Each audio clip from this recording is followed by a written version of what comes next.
श्री कृष्ण कहते हैं, जिंदगी बहुत छोटी है, समय बहुत तेज है। जिंदगी का कोई पल वापस नहीं आएगा, समय में कोई पीछे नहीं जा सकता। आने वाला हर पल का आनंद लो। प्रेम हमेशा माफ़ी मांगना पसंद करता है और अहंकार हमेशा माफ़ी सुनना पसंद करता है। एक बार जब आपको लगे कि आप किसी के द्वारा टाले जा रहे हैं, तो उन्हें फिर कभी परेशान ना करें। जहाँ पर आदर नहीं, वहाँ पर मत जाना। जो आपका सुनता नहीं, उसे मत समझाना। जो आपको नहीं पछता, उसे मत खाना। और जो सत्य पर भी रूठे, उसे कभी मनाना भी मत। भाग्यशाली वो नहीं होते जिन्हें सब कुछ अच्छा मिलता है, बल्कि भाग्यशाली वे होते हैं जिन्हें जो मिलता है उसे वो अच्छा बना लेते हैं। ज़्यादा हंसने और बोलने वाला व्यक्ति अगर चुप हो जाए तो मान लेना वह भीतर से टूट चुका है। मन को इतना ज़्यादा मजबूत बनाओ कि मन की शांति किसी भी प्रकार के व्यवहार से भंग ना हो पाए। मनुष्य के दिमाग में दो घोड़े दौड़ते हैं, एक पॉजिटिव और एक निगेटिव, लेकिन जीतता वही है जिसको ज़्यादा खुराक मिलती है। सफलता कभी अमीरी गरीबी नहीं देखती, वो सिर्फ मेहनत देखती है। जो मेहनत करता है वो ही सफल हो जाता है। अगर ज़िंदगी में सुकून चाहते हो तो फोकस अपने काम पर करो, लोगों की बातों पर नहीं।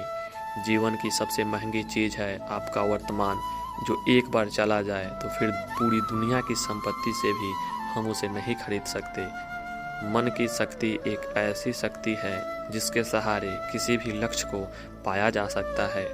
कभी कभी जीवन में आगे बढ़ने के लिए उन चीज़ों और व्यक्तियों को भी त्यागना पड़ता है जो कभी तुम्हारे हृदय की गहराइयों में विलीन थे।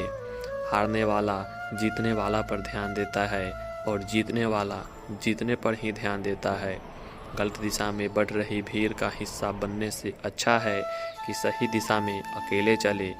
किसी बीमारी के हो जाने पर, दुख आने पर, अकाल पड़ने पर, शत्रु की तरफ से मुसीबत आने पर, राजसभा में, शमशान अथवा किसी की मृत्यु के समय जो व्यक्ति साथ नहीं छोड़ता, वास्तव में वही सच्चा बंधु माना जाता है। जो इंसान शांत होकर एक जगह बैठना सीख लेता है, वह जीवन में कुछ भी हासिल कर सकता है। जीवन में एक ऐसा लक्ष्य भी जरूर होना चाहिए जो आपको सुबह उठने पर मजबूर कर दे। अगर आपका शरीर स्वस्थ नहीं है तो आपका दिमाग कभी मजबूत नहीं होगा। इंसान को अपनी छोटी छोटी बाधाओं को पार करना चाहिए, क्योंकि इंसान पहाड़ से नहीं, छोटे छोटे पत्थरों से ठोकर खाता है। भविष्य के सपने में भी मत खो जाओ और भूतकाल में भी इतना मत उलझो। सिर्फ अपने वर्तमान पर ध्यान दो और यही खुशहाल जीवन जीने का सही रास्ता है। सपने वो नहीं जो आप नींद में देखते हैं, बल्कि सपने तो वो होते हैं जो आपको सोने ही नहीं देते हैं। जीवन में कभी भी ना गिरना उसकी सुंदरता नहीं है, लेकिन गिरकर फिर से उठना और अपने सपनों को हासिल करना जिंदगी की खूबसूरती है। लाइफ साइकिल चलाने के जैसे हैं, यहाँ पर बैलेंस बनाए रखने के लिए आपको चलते रहना होता है। ये उम्मीद करना कि दुनिया आपके साथ अच्छा व्यवहार करेगी क्योंकि आप एक अच्छे इंसान हैं, ये ऐसी उम्मीद करने की तरह है कि शेर आपको इसलिए नहीं खाएगा क्योंकि आप शाकाहारी है। प्रकृति के साथ सद्भाव और शांति से रहना सीखना होगा, क्योंकि यह केवल एक सपना नहीं बल्कि एक आवश्यकता है। सभी लोग मरते तो हैं, पर वास्तव में सभी लोग जीते नहीं हैं। पैसा कमाना बहुत आसान है। अगर आपको 10 रुपये कमा लिए तो आप 100 कमाना सीख जाओगे। अगर 100 कमा लिए तो 1000 कमाना सीख जाओगे। लेकिन लोगों की गलती यही है कि वे पहली बार में ही लाखों कमाना चाहते हैं। सोते हुए भी आपकी इनकम चालू रहनी चाहिए। ऐसा कोई उपाय सोचिए, वरना पूरी लाइफ लाचार होकर काम करना पड़ेगा। काम के लिए आप जितना ही सीरियस और ऑनेस्ट रहते हो, काम का परिणाम भी आपके साथ उतना ही सीरियस और ऑनेस्ट रहता है। अनियंत्रित इंद्रियां मनुष्य की बुद्धि को विनाश की ओर ले जाती है और इसलिए सुखमय जीवन के लिए हर व्यक्तियों को अपने इंद्रियों पर काबू पाना चाहिए। किसी को जिंदगी में उतनी ही जगह दो जितनी कि वो तुम्हें देता है, वरना या तो तुम खुद रोगे या तुम्हें रुलाएगा।